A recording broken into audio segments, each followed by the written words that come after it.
Michael Saylor, Bitcoin's most vocal supporter, has stepped down as CEO of MicroStrategy. In a tweet on August 2nd, Saylor tweeted out, "Please join the MicroStrategy management team at 5 p.m. Eastern Time as we discuss our second quarter 2022 financial results, executive transition, and answer questions about our business and outlook for business intelligence and Bitcoin." In the meeting, according to reports by Bloomberg, Saylor alerted listeners that he gave up his chief executive officer title and said he will focus more on Bitcoin. The decision came after the enterprise software maker reported a loss of more than $1 billion related to the second quarter plunge in the price of the cryptocurrency. MicroStrategy President Phong will take on the chief executive role. The company also filed with the Securities and Exchange Commission to register 450,000 shares. Saylor stated, "As global adoption of digital assets accelerates, this is becoming an ever more expansive job, and I am comfortable increasing the scope of my advocacy efforts knowing that the execution of the MicroStrategy business plan rests in the capable hands of Phong." Saylor co-founded MicroStrategy in 1989 at the age of 24, shortly after graduating from the Massachusetts Institute of Technology, and held the reign of CEO from the beginning.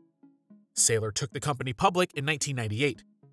MicroStrategy's core business, which Saylor once considered a cash cow, designs business processes and helps organizations optimize their data to make data-driven decisions.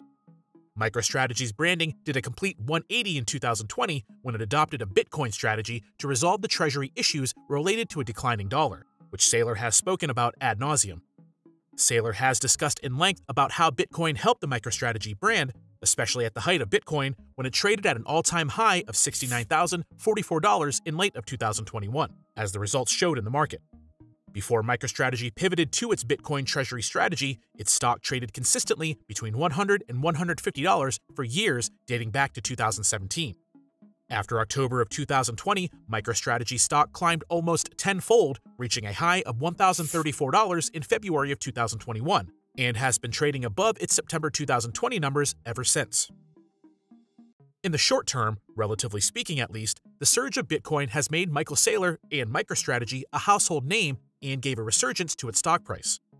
And although Saylor has consistently said that MicroStrategy's vision for Bitcoin is a 10-year time horizon, the effect that the Bitcoin crash has had on MicroStrategy on a quarterly basis cannot be ignored. As reported by Bloomberg, MicroStrategy took a $917.8 million impairment charge related to the decline in the value of the Bitcoin it holds. Bitcoin tumbled 59% in the quarter and traded about 45% lower than the price at the end of the year earlier period. Revenue dropped to $122.1 million. Analysts polled by Bloomberg expected revenue of $123.25 million in the second quarter. Net quarterly loss of $1.062 billion compared with a loss of $299.3 million in the same quarter of last year. The quarterly loss is almost exactly twice the company's revenue in the last 12 months. While detractors may believe Saylor stepping down is another gut punch to Bitcoin during the bear market, it appears to be quite the opposite.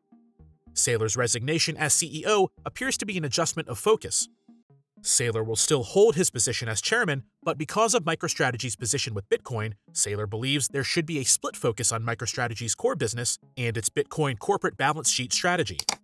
Saylor stated, "I believe that splitting the roles of chairman and CEO will enable us to better pursue our two corporate strategies of acquiring and holding Bitcoin and growing our enterprise analytics software business. As executive chairman, I will be able to focus more on our Bitcoin acquisition strategy and related Bitcoin advocacy initiatives, while Phong will be empowered as CEO to manage overall corporate operations." According to stats from buybitcoinworldwide.com, as of June 28, 2022, MicroStrategy holds 129,699 Bitcoin. Since its initial purchase of Bitcoin, MicroStrategy has used leverage to buy Bitcoin. In April of 2022, Saylor stated, "We have $5 billion in collateral. We borrowed $200 million, so I'm not telling people to go out and take a highly leveraged loan. What I'm doing, I think, is doing my best to lead the way and to normalize the Bitcoin-backed financing industry." Saylor continued, "As people realize that they can borrow against something, then they realize they never have to sell it, and then they start to stretch their time horizon from, it's a 36-month speculation to, it's a 36-year holding." At the time of writing, neither Bitcoin nor MicroStrategy stock seems to be affected by the news. Bitcoin is trading at $22,879, up 0.1% in the past 24 hours and up 7% in the past 7 days.